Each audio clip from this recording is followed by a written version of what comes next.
तो Indian economy के इस लेक्चर में हम डिस्कस करेंगे कि किस प्रकार से राष्ट्रीय आय को मापा जाता है। तो इसके लिए 3 विधियां बताई गई हैं। तो 3 विधियों के द्वारा राष्ट्रीय आय को मापा जाता है। बड़े डिटेल में उसके बारे में हम बात करेंगे, एक एक विधि को हम देखेंगे। लेकिन उससे पहले हम बात करना चाहेंगे कि जीडीपी फैक्टर कास्ट और जीडीपी मार्केट प्राइस क्या होती है। ठीक है, पिछले लेक्चर में ये डिस्कशन हमारा छूट गया था, तो उससे पहले कंप्लीट कर लें फिर हम आगे बढ़ें।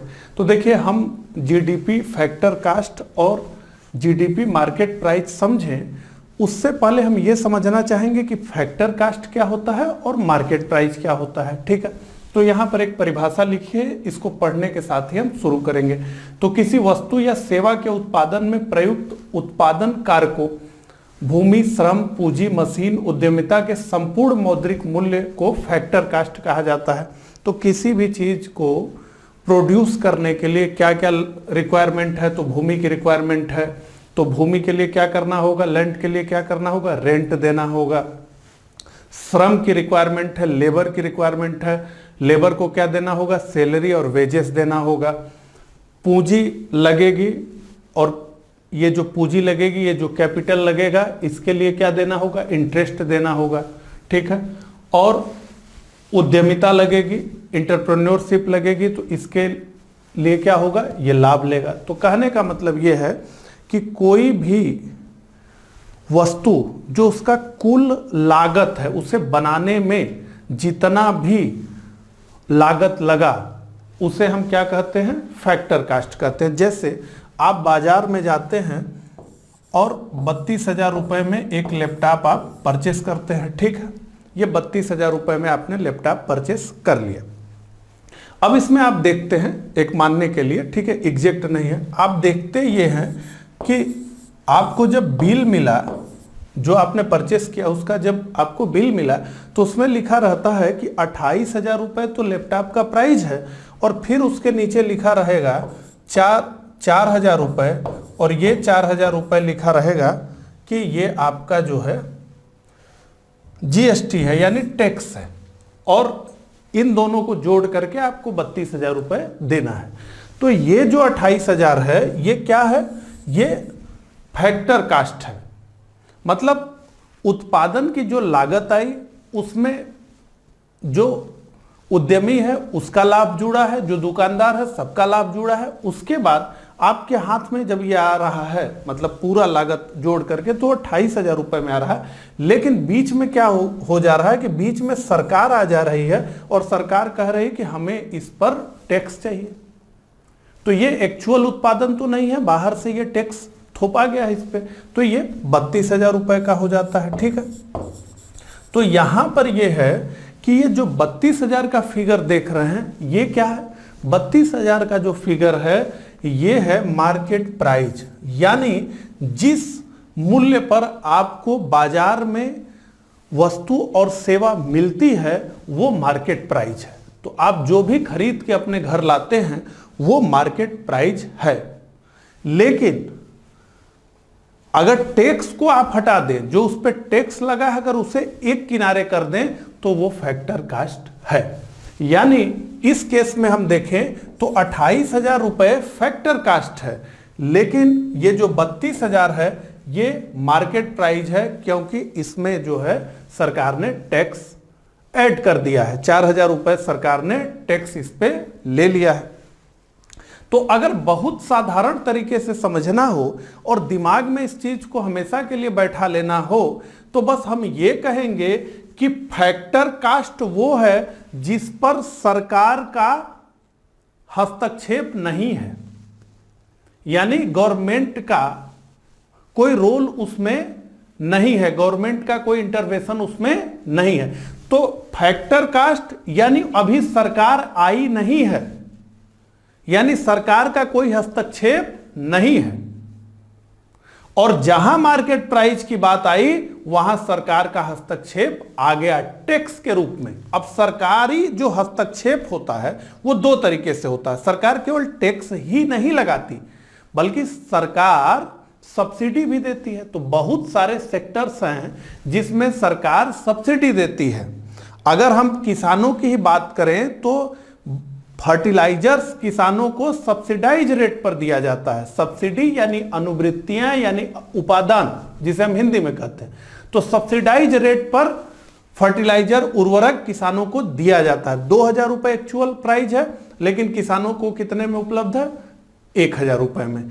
तो जब सस्ता फर्टिलाइजर मिलेगा, सस्ता उनको बीज मिलेगा, तो वो जो उनका फाइनल गुड्स तैयार होगा वो क्या होगा? वो सस्ता होगा। तो यहां पर ये समझिए कि जो सरकारी हस्तक्षेप होता है वो 2 प्रकार का होता है। एक तो टैक्स के रूप में होगा और दूसरा सब्सिडी के रूप में होगा। जब सरकारी हस्तक्षेप टैक्स के रूप में होगा, यानी किसी भी वस्तु पर जब सरकार टैक्स लगाएगी तो उस वस्तु की कीमत बढ़ जाएगी। तो यहां 28,000 रुपए का लैपटॉप जीएसटी लगने के बाद 32,000 रुपए का हो जाएगा।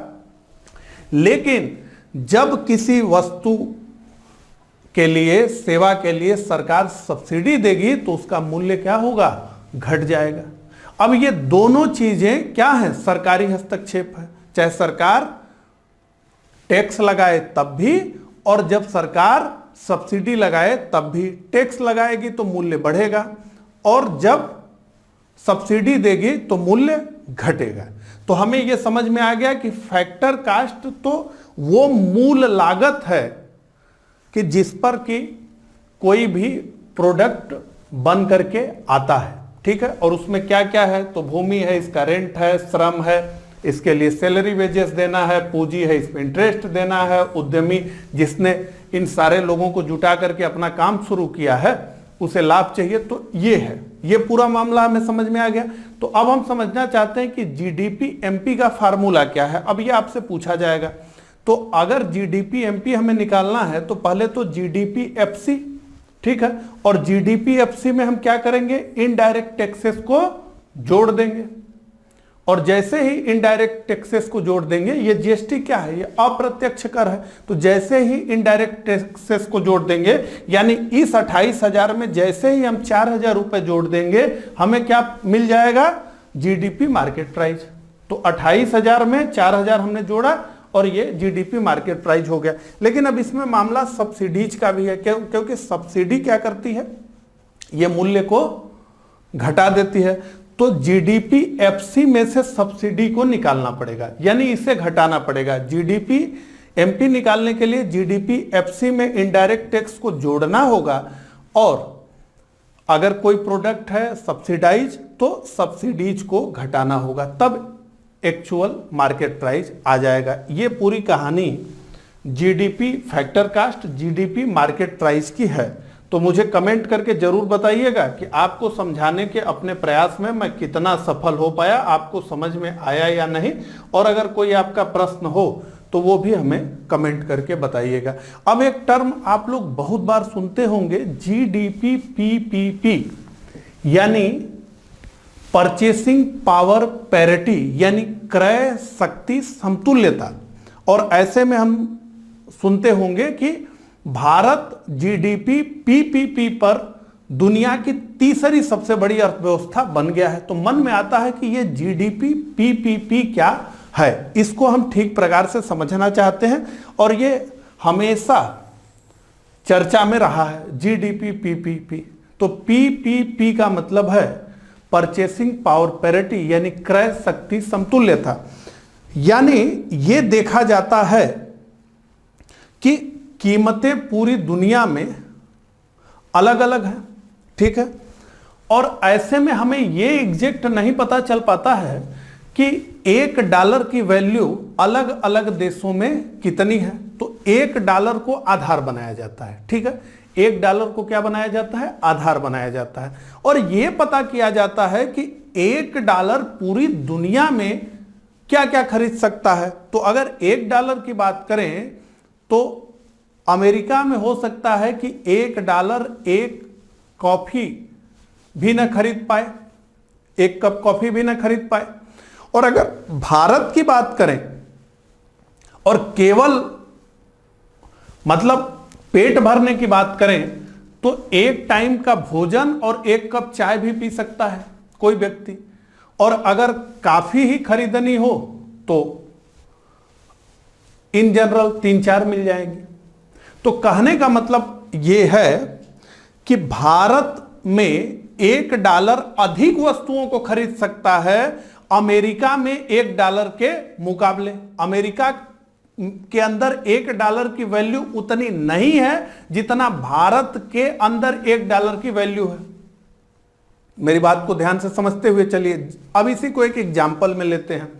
देखिए, हमारे पास 2 सूचना है। एक तो सूचना यह है कि ए ये अमेरिका में रहता है और $2000 कमाता है, और दूसरी सूचना यह है कि बी है ये भारत में रहता है और $2000 कमाता है। यानी अगर हम देखें तो ये 1.5 लाख रुपए कमा रहा है बी। ठीक है, तो डॉलर में ही डिस्कशन अपनी हम रखते हैं। तो आपको ये कैसे पता चलेगा कि कौन अच्छी जिंदगी जी रहा है, यानी कौन खुशहाल है या कौन ज्यादा इकोनॉमिकल मजबूत है, किसकी आर्थिक स्थिति अच्छी है? ये दोनों सूचना है। ए $2000 कमाता है, अमेरिका में रहता है। बी $2000 कमाता है, भारत में रहता है।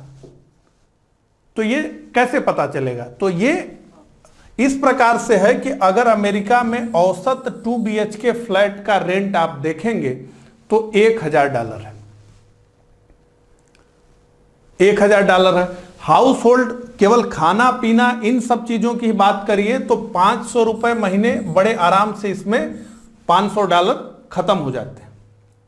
और बहुत मिनिमम तरीके से, बहुत लो क्वालिटी लाइफ जीने की मैं बात कर रहा हूं, केवल मैं रहने और भोजन की बात किया हूं और कुछ नहीं इसमें।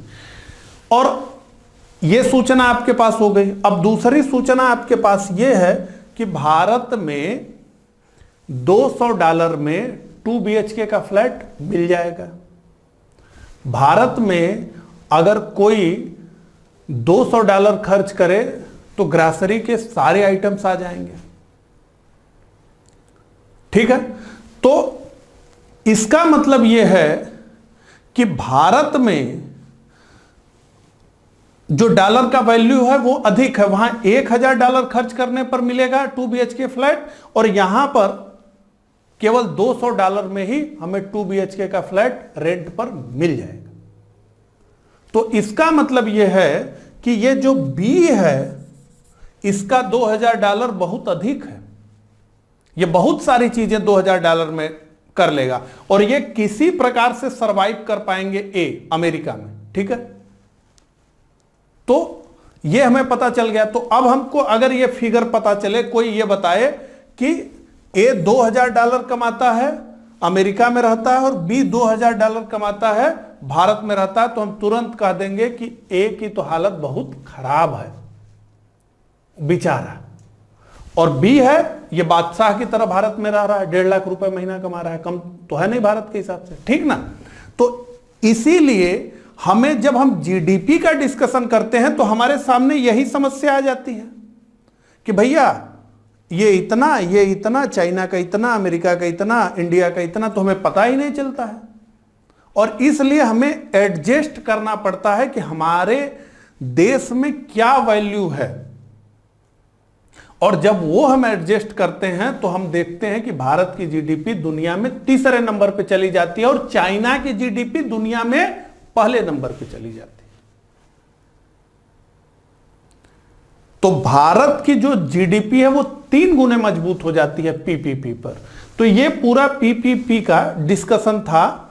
इसे डॉलर से करते हैं और बर्गर और एप्पल के आईफोन को भी आधार इसमें बनाते हैं। ठीक है ना? कहते हैं ना कि दुनिया का कोका कोलीकरण हो चुका है। कोका कोलीकरण यानी वैश्वीकरण। दुनिया का मैकडोनाल्डीकरण हो चुका है यानी वैश्वीकरण, यानी ग्लोबलाइजेशन। ठीक है, तो ये समझ में आ गया ये पूरी कहानी जीडीपी पीपीपी की। ये कहानी आपको कैसी लगी ये भी कमेंट करके मुझे बताइए। एकदम अच्छे से समझ में आ गया कि नहीं आ गया वो भी मुझे बताइए। तो अब हम बात करेंगे कि राष्ट्रीय आय को किन विधियों से मापा जाता है। तो जैसा कि साइमन कुजनेट कहते हैं कि राष्ट्रीय आय को 3 विधियों से मापा जाता है। कौन कौन सी भैया? तो पहली तो है व्यय विधि यानी एक्सपेंडिचर मेथड, दूसरा आय विधि यानी इनकम मेथड, और तीसरा है उत्पादन विधि यानी प्रोडक्शन मेथड। इसी को एक अन्य नाम से भी हम जानते हैं मूल्य वर्धित विधि यानी वैल्यू एडेड मेथड। तो पहले से हम शुरू करते हैं। सबसे पहले हम परिभाषा समझेंगे और उसके बाद अपने डिस्कशन को आगे बढ़ाएंगे। इस विधि के अनुसार यानी व्यय विधि के अनुसार कुल आय या तो उपभोग पर व्यय की जाती है या फिर बचत पर। अतः जीडीपी कुल उपभोग व्यय तथा कुल बचत का योग होती है। तो इनकम किस प्रकार से उपयोग में आती है? तो व्यक्ति जो पैसा कमाता है वो दो तरीके में जाती है। पहला तो ये कि वो उससे उपभोग करेगा, तो भोजन, कपड़ा, फिल्म देखने जाना है, तमाम तरह के कंजप्शन जो है वो होगा, और जो बच जाएगा उसे वो निवेश में लगाएगा। देखिए अब ये पहले का मामला नहीं है कि जब जमीन को खोद करके लोग पैसा दबा देते थे, ठीक है। अब क्या है कि जो भी बचत है वो एक प्रकार से इन्वेस्टमेंट ही है। अगर बैंक में आपने सेविंग अकाउंट में भी अपना पैसा रखा हुआ है तो उस पर भी आपको 4% इंटरेस्ट मिलता है। तो अब जितनी भी बचत हैं वो इन्वेस्टमेंट में ही जा रही हैं। तो इसलिए मैंने यहां पर बचत को निवेश लिख दिया है। जब भी ये विधि आप कहीं भी पढ़ेंगे तो वहां आपको बचत देखने को मिलेगी, उसी को मैंने निवेश लिखा है, इन्वेस्टमेंट, ठीक है। तो ये तय हो गया कि उपभोग पर खर्च होगा और जो बचेगा वो इन्वेस्टमेंट में जाएगा। तो इसका मतलब है कि देश के अंदर जितना भी उपभोग पर खर्च हुआ और जितना भी इन्वेस्टमेंट हुआ उनको अगर हम जोड़ देंगे तो हमें क्या मिल जाएगा? हमें राष्ट्रीय आय मिल जाएगी। ये विधि यही बात कह रही है, व्यय विधि यही बात कह रही है, ठीक है। इस विधि के अनुसार कुल आय या तो उपभोग पर व्यय की जाती है या फिर बचत पर।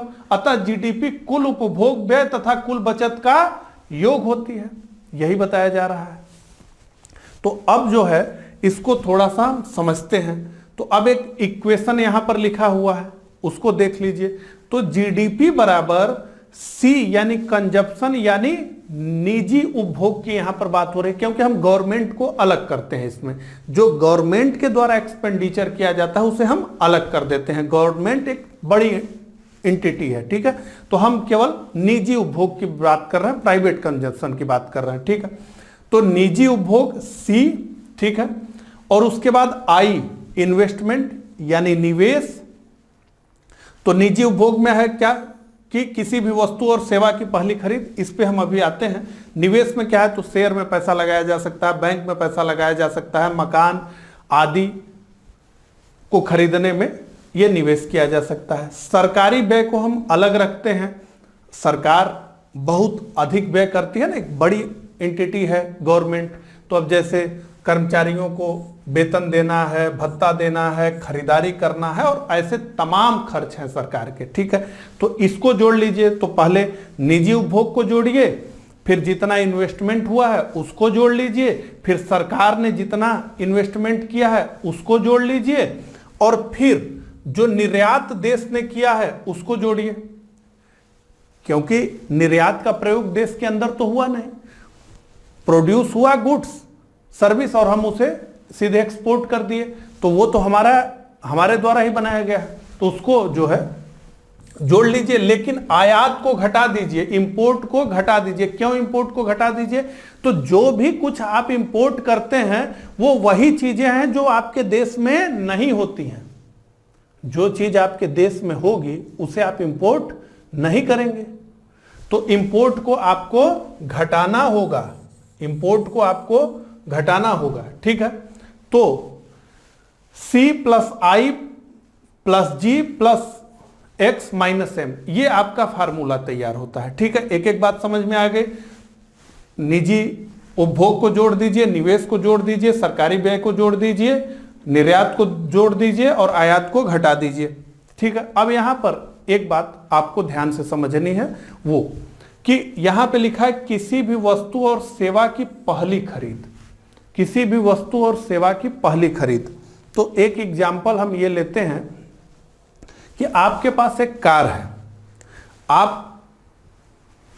आपको एक कार खरीदनी है। आप शोरूम में गए और कार को आप खरीद करके ले आए, 10 लाख रुपए आपने उस कार के लिए दिया, ठीक है। तो ये जो आपने एक्सपेंडिचर किया ये तो जीडीपी में जुड़ेगा, लेकिन उस कार को आपने 2 साल प्रयोग कर लिया और 2 साल प्रयोग करने के बाद आपने उस कार को किसी दूसरे व्यक्ति को 5 लाख रुपए में बेच दिया, तो ये नहीं जुड़ेगा। तो क्या लिखा है कि किसी भी वस्तु और सेवा की पहली खरीद, यानी सेकेंड हैंड नहीं चलेगा। आपने एक बार कार खरीदी जब वो शोरूम से, तो एक बार उसकी एंट्री हो गई। अब आप उसको 20 बार बेच रहे हैं या बिक रही है वो मार्केट में, आपसे कोई खरीद लिया, उसके बाद आगे वो किसी को बेच दिया, तो इसका कोई जोड़ नहीं होगा जीडीपी में। तो एक बार ही होता है, ठीक है, किसी भी वस्तु और सेवा की पहली खरीद।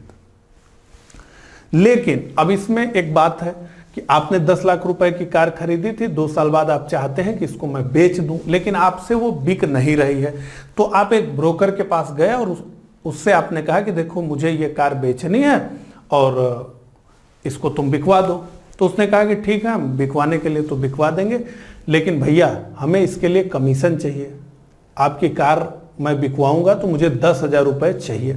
तो आपने कहा कि ठीक है भैया, इसको बिकवाइए। तो मान लीजिए उसने आपकी कार बिकवा दी और आपने 10,000 रुपये कमीशन उसको दे दिया। तो ये जो ब्रोकरेज चार्ज लिया गया 10,000, ये क्या है? ये पहली बार जनरेट हुआ, इससे पहले नहीं हुआ था, तो ये 10,000 जुड़ेगा उसमें। लेकिन कार आपने 4 लाख में बेची या 5 लाख में बेची, ये नहीं जुड़ेगा। लेकिन ये जो ब्रोकरेज उसने लिया है ये पहली बार जनरेट हुआ है, ठीक है। तो ये सेवा जो है ये पहली बार जनरेट हुई है। आपने सेकेंड हैंड कार ही बेची है, लेकिन ब्रोकरेज का जो 10,000 रुपया है, ये जो पहली अपने सर्विस के बदले उसने 10,000 आपसे लिया, ये पहली बार जनरेट हुआ, तो ये जीडीपी में जोड़ा जाएगा। तो ये पूरी कहानी समझ में आ गई। अब इसको बहुत ही सिंपल इक्वेशन में समझते हैं। तो जीडीपी बराबर consumption plus investment plus government, यानी गवर्नमेंट का एक्सपेंडिचर, एक्स माइनस एम, ये फार्मूला, एक्सपोर्ट माइनस इंपोर्ट। अब आ जाते हैं दूसरे विधि पर, जिसे कहते हैं आय विधि, यानी इनकम मेथड। ये क्या कहता है? वो व्यय विधि था, वो व्यय की बात कर रहा था। ये क्या बात कर रहे हैं? तो इस विधि में जीडीपी का आकलन किसी देश के सामान्य निवासियों द्वारा अर्जित कारक आय के कुल जोड़ के रूप में किया जाता है। तो यह माना जाता है कि जो भी उत्पादन के कारक हैं, जो भी प्रोडक्शन के फैक्टर्स हैं, उन्हीं का जो प्रतिफल है वो आय है। ध्यान से सुनिएगा, प्रोडक्शन के जितने भी फैक्टर्स हैं, उत्पादन के जितने भी कारक हैं, उन्हीं का प्रतिफल है आय, इनकम। कैसे? देखिए, तो यहां पर हमने कारक की बात की है, ठीक है, उत्पादन के कारकों की बात की है। तो यहां पे देखिए, भूमि, श्रम, पूंजी, मशीन, उद्यमिता। इसको मैंने बताया ही कि भूमि के लिए आपको रेंट देना होगा, तो अब यहां आ जाइए, ठीक है। तो कुल वेतन ये लेबर के बदले दिया जाएगा ना। कुल वेतन किसके बदले दिया जाएगा? लेबर के बदले दिया जाएगा। प्रोडक्शन में श्रम लगेगा ना, व्यक्ति लगेंगे तभी ना प्रोडक्शन होगा। तो उनको सैलरी चाहिए, उनको मजदूरी चाहिए, तो कुल वेतन, ठीक है।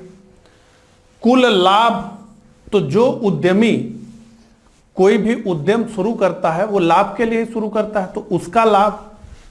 कुल ब्याज, तो जैसा कि आप जानते हैं कि किसी भी उद्यम को शुरू करने के लिए कैपिटल चाहिए ना, तो कैपिटल आप बैंक से लोन के रूप में ला रहे हैं तो उसको इंटरेस्ट देंगे। और कुल किराया, तो जिस भूमि पर वो चल रहा है उसका किराया, ठीक है। तो हमने क्या कहा कि हम ये मानते हैं कि जो इनकम है वो उत्पादन के कारकों का प्रतिफल है। तो अगर हम पूरे इकोनॉमी में कुल वेतन जो डिस्ट्रीब्यूट हुआ, कुल लाभ जो जनरेट हुआ, कुल ब्याज जो दिया गया, कुल किराया जो दिया गया, अगर इनको जोड़ दें तो हमें जीडीपी मिल जाएगी देश की। ठीक है, तो ये इसका फार्मूला है, जीडीपी बराबर वेजेस, इसमें सैलरी भी शामिल है, पी प्रॉफिट, आई इंटरेस्ट और आर रेंट। अगर इसको हम जोड़ दें तो हमें मिल जाएगी देश की जीडीपी। अगर पूरे देश के अंदर कुल वेतन, कुल लाभ, कुल ब्याज, कुल किराया को जोड़ देंगे तो हमें जीडीपी मिल जाएगी। ये बात कहता है आय विधि। अब तीसरा है उत्पादन विधि या मूल्य वर्धित विधि, वैल्यू एडेड मेथड। अब ये क्या बात कर रहा है? ये कह रहा है कि अर्थव्यवस्था के सभी क्षेत्रों, तो मुख्यतः 3 क्षेत्र, प्राइमरी, सेकेंडरी और टर्सरी, प्राथमिक, द्वितीयक और तृतीयक क्षेत्र होते हैं अर्थव्यवस्था के।